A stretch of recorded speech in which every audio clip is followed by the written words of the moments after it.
Do you understand how dark it is? How far down the line we are? How late it is? Judith McGeary, Farm and Ranch Freedom Alliance, and we really do appreciate her joining us. And, for folks that don't know who this organization is or don't care about farms and ranches, listen up. This affects everybody. This is the corporate control grid that is taking place. Judith, tell us about the organization and your position there for folks that may not know about that. Thanks so much for having me on, Alex. I appreciate it. Thank you for coming on. Our organization was founded about 3.5 years ago when I left my legal practice and got together with a group of other farmers and ranchers to create it. And the idea is that we need a food supply that is provided by small, independent farmers scattered all over this country rather than this huge corporate monopoly that we're rapidly heading towards for our food, which is a basic necessity of life for everybody. Well, we have the United Nations Population Fund meeting back in 1996 in Beijing, China, and they said, we will use food as a weapon. And they said, we're going to take control of the world's heirloom seeds, their food supplies. We're going to have pharmacological crops that make you take the vaccines every time you eat. People don't know they can engineer that into the crops to grow whatever mind-altering chemical or vaccine they want. They're trying to force the world to take on GMO. They're trying to make a chicken farmer put a $20 tag on a $5 chicken, but then Tyson and others are exempt. They have group tags for every couple hundred chickens. They want you to waive your rights, for those that don't know, with the premises ID. And this is all color of law. I've also read they're buying off the farm and ranch groups, giving them millions of dollars, even to local chapters, to then intimidate their members into doing it. They're arresting as publicity stunts all over the country. At the county fair, you'll have the champion pig or horse or goat or steer. And they do this on purpose, I've read, where they'll always do it to the person they pick as the winner. Then they'll say, oh, sorry, on stage, you don't get the blue ribbon now. Then they have the police take you off grounds saying you hadn't registered your premises. It's not law, but it's the policy. So they're creating a giant hoax that it's illegal and you've got to do this, just like there's a hoax you've got to take vaccines. Judith, you're the expert on this. Break it down for us. Well, the sad thing is, actually, it takes a lot less than that to intimidate most people. The sad truth is they're giving a few 100,000 out, and they're kicking people out before they ever get to the stage. And people are far too quick to fall in line, is the sad reality. What they're talking about is that anyone who owns even one livestock or poultry animal, and this includes anybody out there who wants to raise their own food, who's been looking into the idea of having an independent food source, either that they raise or that they get from their neighbors, has to register with the government, tag each animal, in most cases using the RFIDs or the microchips, and then report their movements to the government within 24 hours. So you're talking about something that would put, someone raising food under more government surveillance than a sex offender.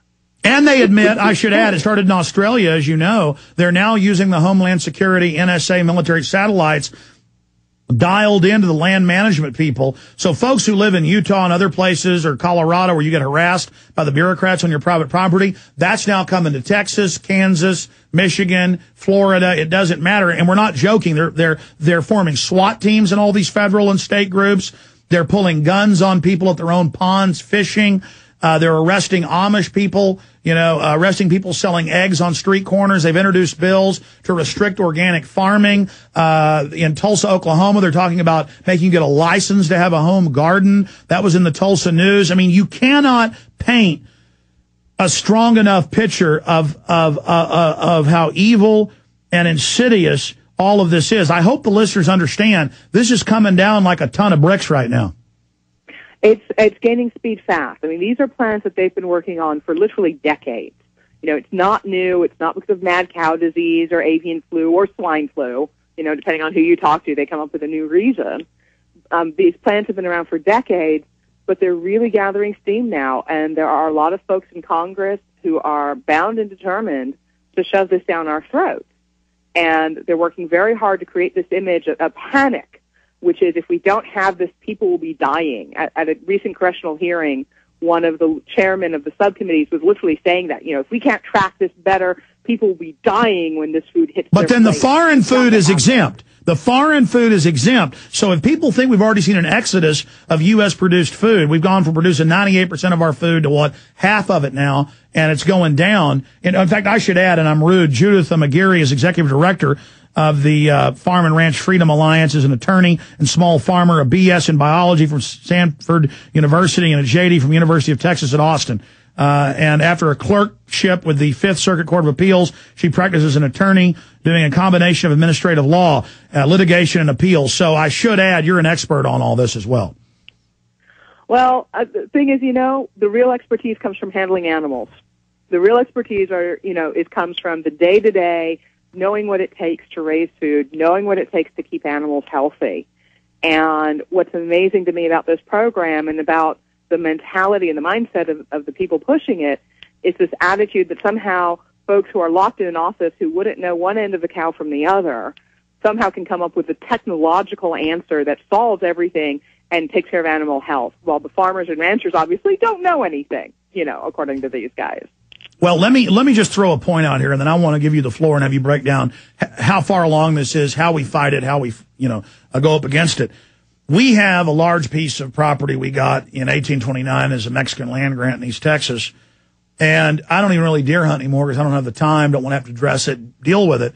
But every time I'm out with a telescope at night in the front yard of Grandma's old house once a year, trying to look at Saturn, rolling up without lights as a game warden, they jump out, they're rude to you, they boss you around. When I was a little kid out there, you'd see them every once in a while, and they were polite. Now they treat you like you're a piece of filth as a landowner. Now they're popping up everywhere harassing people, and they're getting federal training. Now to get a hunting or fishing license, they run your background, they run your driver's license, everything's a tracking control grid.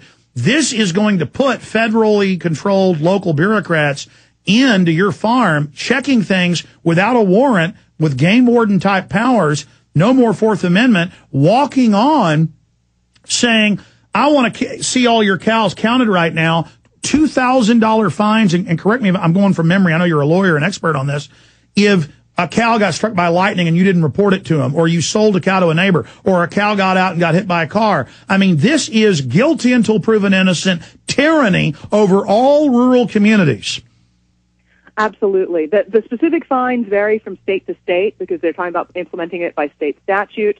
Here in Texas, it's $1,000 per day would be the maximum fine. In Wisconsin, they're currently prosecuting Amish farmers, charging them $5,000 for not registering their property. So it varies from state to state, but either way, it's bad news. I mean, they're even forcing the Amish. 20,000. They're even 20,000. They're even forcing the Amish in. Okay, break down this horror, how bad it is. This affects everybody who's rural and then everybody who lives in the cities. This is literal. Stalin did this in Ukraine, kicking people off the land and controlling it. I mean, China does this. This is hardcore. Pol Pot did this. I mean, this is hardcore. Go ahead. Well, the thing is, in practical terms, it means that almost no one will be able to raise food animals. The big corporations will be able to. They get group identification, actually for thousands of animals. They can take one of those huge, horrific chicken farms that has, 10,000 or 20,000 birds crammed into a building and give it one ID number. And yet, small farmers or anyone trying to raise any kind of food animal or pets even have to individually tag each animal. That's why we see cities passing laws making you tag your animals like San Marcos. I mean, this is so diabolical, and openly big companies like Archer Daniels, Midland, and Tyson lobbied knowing this is going to shut down the family farm. It's over. Absolutely. I mean, Tyson's been hip deep in this. All of the big corporations have. And, of course, they claim it's food safety, and they pretend that they're providing safe food when the reality is it's the small farmers who you want for your safe food supply. And unbelievable. What you get is it's so expensive because you're talking electronic tags, and then you're talking about all the infrastructure that comes with it. So scanners and computers and internets and readers and everything else that comes with it. And keep in mind, the last census showed that 48% of farmers don't even have any internet.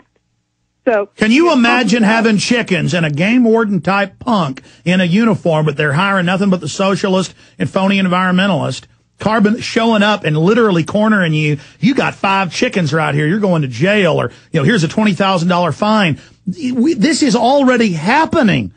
Ma'am, I'm sorry. Go ahead. It just makes me so angry. It should make you. It should make all of us angry. I have to sort of learn not to go crazy over it, because otherwise I'd have been locked up about 3 years ago. We're going to beat them. Keep going. We have to beat them, because the reality is, if you can't afford to raise food animals, then you stop raising them. And the reality for a lot of people then is they'd lose their land, because if you aren't an ag business, you lose your ag valuation on the land, and you can't afford property taxes. Which if you don't know, I was looking at a piece of property, and if it already has an ag exemption, you can go to environmental, preserve. But once you get land and go to environmental, you can't ever go back. And they admit they don't want people farming. They're paying people to not farm. Go ahead.